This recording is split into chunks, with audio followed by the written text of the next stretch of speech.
At my grandfather's will reading, my stepmother claimed he promised everything to her. I knew she was lying, but my father believed her, saying he trusted her more than any of us. I whispered, "You don't know how she deceived him." But you'll find out. When I uncovered the secret recordings of her manipulation, her world fell apart.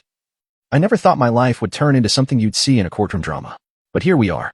My grandfather, Henry Whitmore, was the backbone of our family. He built his wealth from nothing, working his way up in the real estate business. He owned multiple properties in New York, some in Brooklyn, a summer house in the Hamptons, and a handful of commercial buildings. He was sharp, fair, and made it clear that his estate would be divided among the family when he passed. At least, that's what he told us. Then came the will reading. And what happened that day made my blood boil. We were all gathered in my grandfather's lawyer's office. It was a cold, gray afternoon. The atmosphere was heavy, filled with that weird tension families have when money is involved. My dad, Richard, sat next to his wife, my stepmother, Valerie. Nate, my brother, sat beside me, arms crossed, looking just as on edge as I felt. Grandpa's lawyer, an older man with glasses sliding down his nose, adjusted a stack of papers and cleared his throat. I'm sure you're all aware that Henry made adjustments to his will before he passed. I'll now read the final document. I wasn't worried. Grandpa had always been clear about his intentions. He loved me and Nate. He was proud of us. He promised to make sure we were taken care of. Then the lawyer started listing assets. First, a few donations to charities. Then his properties.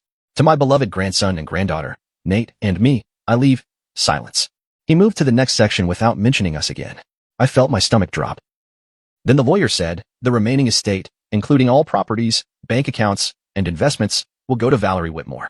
My stepmother. Everything. Gone. Nate sat up so fast his chair scraped against the floor. What?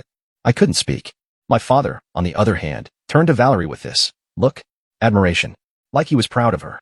You were so good to him, he said, squeezing her hand. He trusted you more than any of us. I gritted my teeth so hard my jaw ached.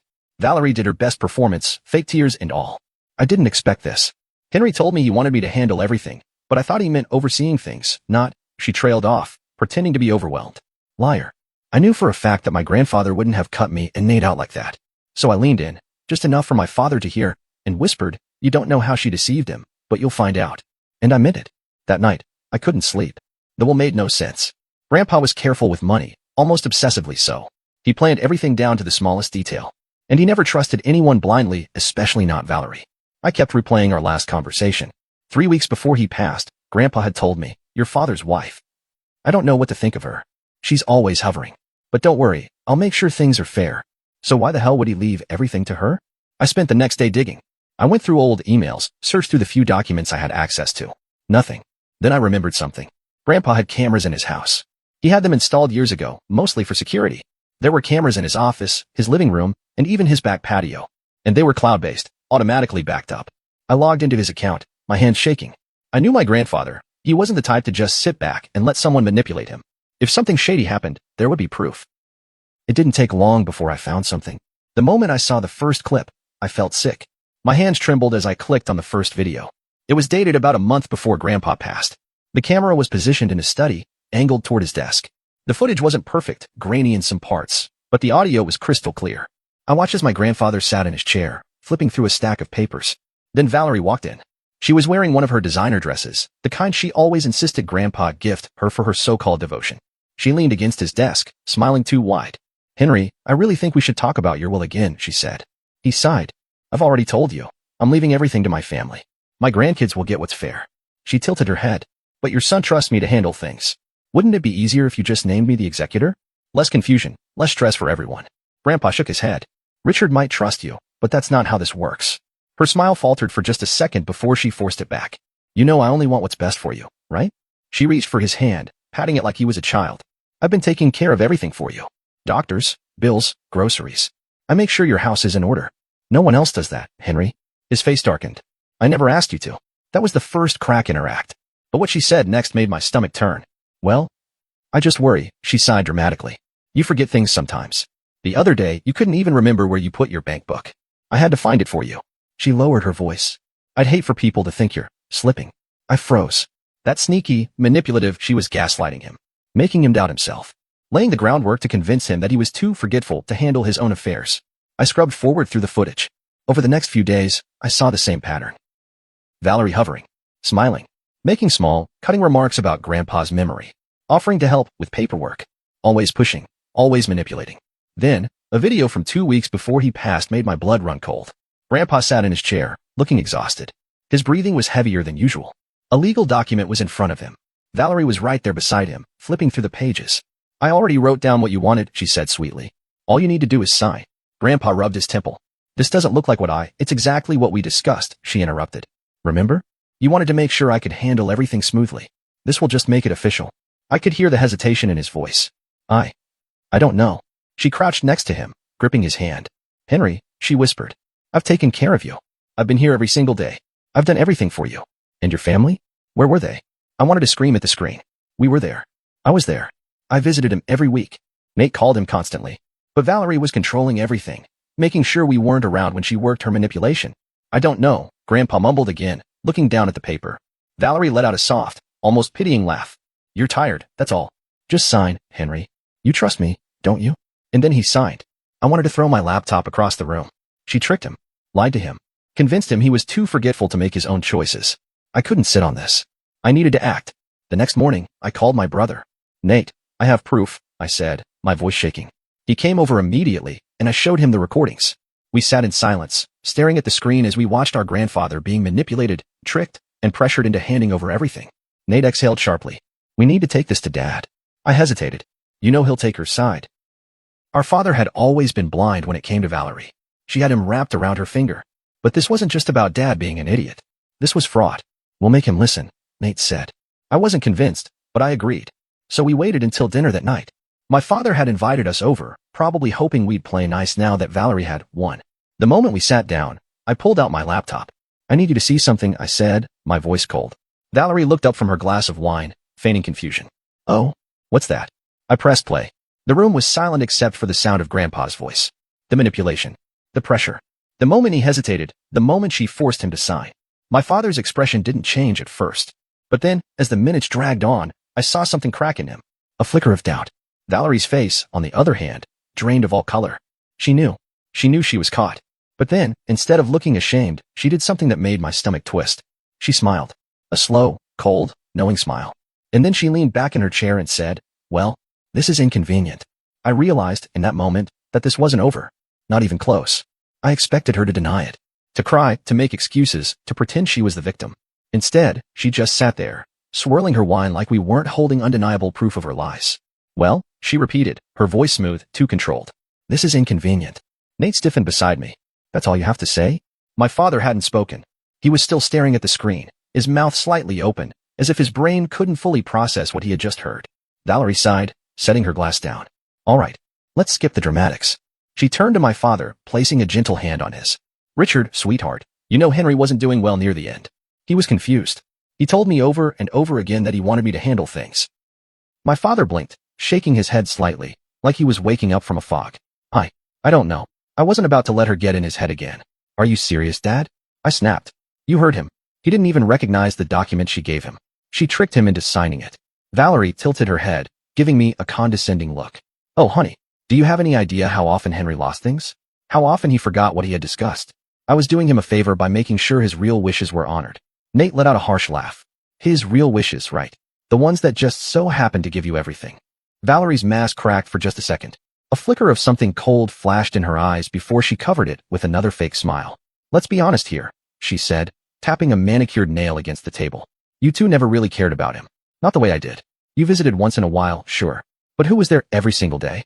Who made sure he had his medication, his meals, his doctor's appointments? You weren't doing that out of kindness, I shot back. You were isolating him, controlling everything. You made sure we weren't around so you could gaslight him into thinking he was losing his mind. Valerie's expression remained neutral, but I saw the way her fingers tightened slightly around her wine glass. She knew we were onto her, but she wasn't scared, and that made me uneasy. That night, I went home feeling uneasy. Valerie should have been panicking. A normal person would have, but she had barely reacted. I was missing something. Then, just as I was about to shut my laptop, I got an email from my grandfather's lawyer. At first, I assumed it was some standard estate paperwork, but when I opened the email, my breath caught.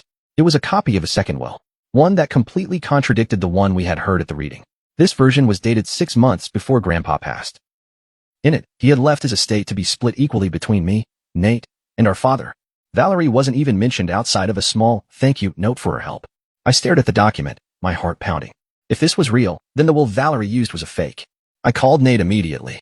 Get over here. Now. 10 minutes later, he was at my door. I shoved the laptop in front of him. Holy shit, he whispered. This changes everything. We need to find out if this is legit, I said. But before I could start researching, my phone rang. It was the lawyer. I picked up. Mr. Langston? His voice was tight. I don't have much time. I sent you something important. You saw it? Yes, I said. But I don't understand. Why didn't we see this while at the reading? A long pause. Then, because it was destroyed. A chill ran down my spine. What? Henry had 2 copies of his final will. One at my office, one at his house. The one at my office was misplaced. The one at his house. His voice dropped lower. Burned. I only had a digital backup because I keep personal records. My stomach twisted. Burned. Yes, Langston said. And I don't think it was an accident. I felt a sinking realization settle over me. Valerie. She had access, he said. And she had motive. I swallowed hard. Can we fight this? Legally? He hesitated. It won't be easy. The copy I have is strong evidence. But if the original documents were destroyed, she can claim it's outdated. And with your father supporting her, a court might rule in her favor. I closed my eyes, trying to steady my breathing. This was worse than I thought. She knew we'd find something, I muttered. Nate frowned. What? That's why she wasn't panicking, I realized. She knew the original will was gone. She was confident because she thought we had no proof. Langston's voice was sharp. Listen to me carefully. If she wanted these links to cover her tracks, she won't stop now. You need to be very careful. The call ended, leaving me with a pit in my stomach. I turned to Nate. She's dangerous. He exhaled. So what do we do? I gritted my teeth. We find more proof. And we make sure she can't bury this. We started digging. Hard. We went through Grandpa's financial records, looking for anything that didn't add up. And we found something strange. Large cash withdrawals in the months leading up to his death. Money being funneled into accounts we didn't recognize. It didn't make sense. Grandpa never made big cash withdrawals. He used checks, bank transfers. So why would he suddenly start pulling out thousands at a time? Unless. He didn't, I whispered. Nate frowned. What? He didn't withdraw this money, I said. Valerie did. We needed to find where that money went. And then we got a break. One of Grandpa's old friends, a man named Samuel, who had worked with him for decades, reached out. Henry told me something weird a few weeks before he passed, he said. He mentioned a safe. Said he kept important papers in there. Told me if anything happened to him, to make sure his grandkids found it. A safe? Nate and I exchanged looks. Valerie had gone to great lengths to erase Grandpa's real will. But what if he had hidden another copy somewhere? We had to find that safe. But time was running out. And something told me Valerie wasn't done yet. After learning about the safe, Nate and I wasted no time. We drove straight to Grandpa's house, the one that was now legally Valerie's, knowing we had to act fast. Breaking in wasn't an option. Valerie would call the cops on us in a heartbeat. Instead, we waited, watching. Then, on a Wednesday afternoon, Valerie left for her usual spa appointment. It gave us an hour, maybe less. We used the spare key Grandpa had given me years ago. The moment we stepped inside, I felt an eerie chill. The house smelled like old wood and faint cigar smoke, like Grandpa was still there. We split up, searching every inch of his office. Finally, Nate found it. Behind a false panel in the bookshelf was a small, fireproof safe. My hand shook as I tried to remember the code. Then, a memory hit me. Grandpa once joked that if I ever needed to crack a code, I should try his wedding anniversary first. I punched in the date. The lock clicked open. Inside were stacks of papers, a few gold coins, and, most importantly, a second signed copy of his real will. I grabbed everything and shoved it into my bag. Let's go. We barely made it out before Valerie's car pulled into the driveway. I don't know how, but she sensed something was wrong. She stood outside for a moment, scanning the house, then walked in slowly, cautiously. We didn't wait around to see what happened next. We took the document straight to Langston, Grandpa's lawyer. His eyes widened as he flipped through the pages. This changes everything. It was an original will. Signed. Stamped. Undeniable proof that Grandpa wanted us to have his estate. Langston didn't waste time. He filed an emergency motion to contest the fraudulent will. And just like that, everything Valerie had stolen was about to slip through her fingers. But she wasn't going down without a fight. 3 days later, the entire family was summoned to a formal legal review. Valerie showed up in her designer dress, chin held high, like she still had control. She didn't. The lawyer began laying out the evidence. The recordings. The deleted will. The hidden safe. With every new revelation, my father's face crumbled. He had believed in her. Defended her. And now, the truth was staring him in the face, undeniable and brutal. This is ridiculous, Valerie snapped. That will is fake. This is just a pathetic attempt to take what's mine. Langston leaned forward. Funny. This document was notarized, stored in a fireproof safe, and signed by 2 witnesses. How exactly is it fake? Valerie's face twitched. For the first time, she looked scared. Then, like a cornered animal, she lashed out. You ungrateful brats, she spat, turning to me and Nate. I took care of that old man while you 2 barely visited. I deserve this money.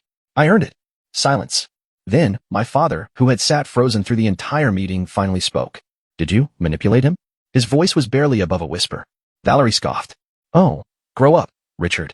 He was old. Confused. Someone had to take control, and you were too spineless to do it. Dad paled. His hands clenched into fists. And then, in a voice I had never heard from him before, he said, Get out. Valerie's eyes went wide. What?